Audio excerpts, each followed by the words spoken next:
My name is Lisa. I'm an independent Stampin' Up! Demonstrator with Queen Bee Creations. That's my business name, and I'm here today to show you how to make an adorable little box, or bag I guess you'd call it. This is the perfect size for holding a stamp set. You can easily fit a stamp set into the inside of it, actually probably 3 or 4. But it's just a really good size, and I thought it'd be a good thing to make right now, since maybe now would be a good time to drop off a little something to a neighbor, just an I'm thinking of you kind of gift, maybe some cards that they could send out to some people that they know that are also home quarantined. We will need 2 pieces of cardstock, 8.5 by 11. We're going to go ahead and score it this way at 6.5. This way we're going to score it at 8, and again at 10.5. We're going to do that to both pieces. Then we're going to have 2 pieces. This will be to decorate the outside. 2 pieces that are of designer series paper, 6 3/8 by 7 7/8. 2 pieces for the sides that are going to be 6 3/8 by 2 3/8. And then the handle, we want a piece of cardstock 2 inches by 11 inches, and then a piece of designer series paper 1 7/8 by 11 inches. And then I made a tag for my bag, and I did that using a piece of cardstock 5.5 by 2 inches, and then a piece of Whisper White at 5.25 by 1 3/4. So that's all the pieces we're going to need to get started for our bag.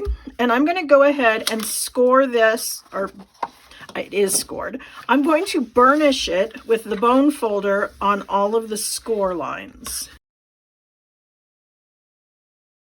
Now, to make the flaps on the bottom, what I'm going to do is remove this score line, because I want it to have a little bit of clearance so there's no bulk when I go to close the bag at the bottom. So I'm just removing a little bit, just basically the score line. And then on the edge, I'm going to remove this whole little 1/2 inch. And I'm going to do that to both of them. Now I'm going to want to put our box together with tear and tape, because tear and tape is nice and strong, and we know that boxes and bags tend to get a little more action, and so we want a very strong adhesive. And then I'm going to want to put it onto this strip. I'm going to put the long section of this onto this little 1/2 inch. And I can come in and like hold it at a bit of an angle without actually touching the adhesive to butt it up to the top and the score line before I lay it down and go ahead and burnish it. And then for the other side, what I'm going to do is just go ahead and lay it flat and then press this down. And that's because I make some of my bags ahead of time, and I want to be able to store them flat so they take up less room. And so this also makes sure that it stays nice and square. And then we're going to take the flaps on the bottom, and those are going to fold in. Now you'll notice it doesn't go all the way over. There's about a 1/2 inch here. So when we put our adhesive, we want to make sure that this first 1/2 inch doesn't have any, otherwise that's going to be sticky on the inside, unless we just kept it at the edge. So I'm going to go ahead and put a couple strips of adhesive on here. And then when we're ready, that's what I'll use to seal the bottom of our bag. It also keeps it nice and easy to decorate when it's able to fold flat, because now I can bring in my designer series paper and go ahead and adhere it flat. And I'm going to do that with liquid glue, because that'll give me a little bit of my wiggle room.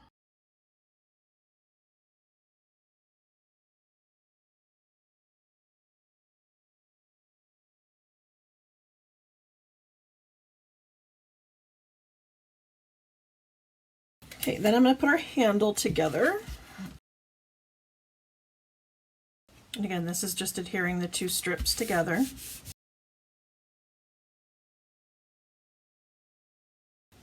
So I'm just putting tear and tape on the handle, and then with it open,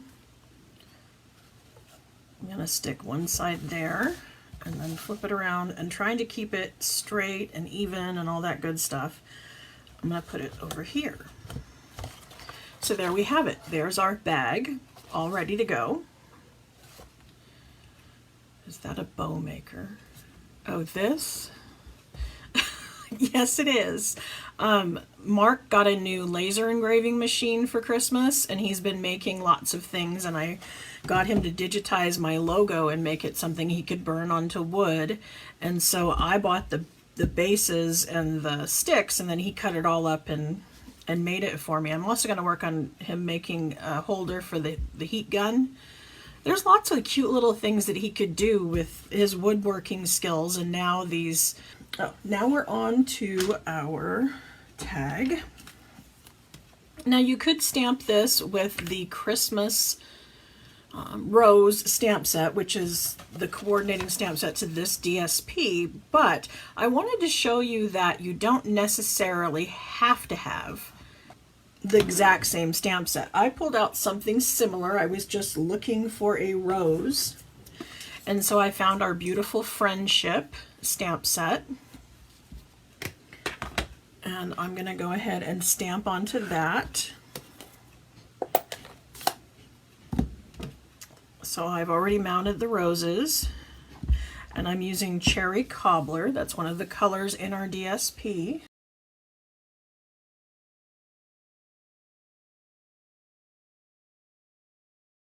Okay, so I've used this stamp set before, and what I tend to do is put the leaves coming out from behind the rose, and how I do that is that I stamp the rose first, and then I stamp it on a Post-it note. This is the sticky edge of the Post-it note, and then I can lay it over the top and then stamp. They call this masking, and it allows things to look more realistic, in that the leaves now appear like they're coming from behind the flower.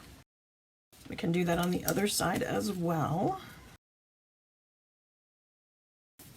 And then I'm just going to save this Post-it note. You can see this is purple, so this was a while ago. And I saved these. I just put them inside the stamp case. You know, it'll just set in there. And so next time I use this stamp set and I want to do masking, I can still use the same one.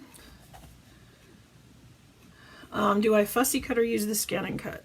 For the Post-it note, I fussy cut. But if it has a die set, you can also use a die set, and you can use the scan and cut. That's an option as well. But this, I was just kind of in a hurry, and I just quickly cut it out. It wasn't like it was hard lines or anything. There wasn't any detail to it. Okay, so now that I have this part done, I can choose how I want to put it on here. Now, last time I flagged the end of it with our triple banner punch. If I decided I wanted to do that on this one, I want to do that first. And so I would set that in there, making sure that I'm, you know, centered. It's going to cut off a big chunk of my flower, and I don't think I want to do that this time. I'm just going to go ahead and do the top. But like I said, if you were going to do that, you would do that one, and then you would do this one, so that they were both banner cut, so that then you could lie them on top of each other, giving your border down at the bottom. And then we're going to punch the top. I absolutely love my scan and cut. I use it a lot. I just tend to use it when I'm doing multiples. I do a lot of cards for Etsy, and so I'll be making, you know, 10 or 15 of something, or maybe I'm prepping for a class and I need lots of stuff cut out. The scan and cut makes it so simple, and it also cut out things I don't have a die set for. But if I only have one, I'm making a single something, it's kind of faster to use the Big Shot. So I still use my Big Shot a lot. Okay, so now I've got it glued onto the base, and then I'm going to just punch out the top. And so there I've got my cut top. Now I want some ribbon. So I'm just going to cut off a piece of ribbon and feed that through the hole. And then I can either put a piece of baker's twine in there and wrap that around, you know, so it's hanging and it'll dangle, or the other one I put on actually with glue dots. But that would have me ready to go. But like I said, I'm not going to put this together quite yet because it could, you know, be set aside for a future project. So those are our 2 gift bags today. And this is using the Christmas Rose Designer Series paper.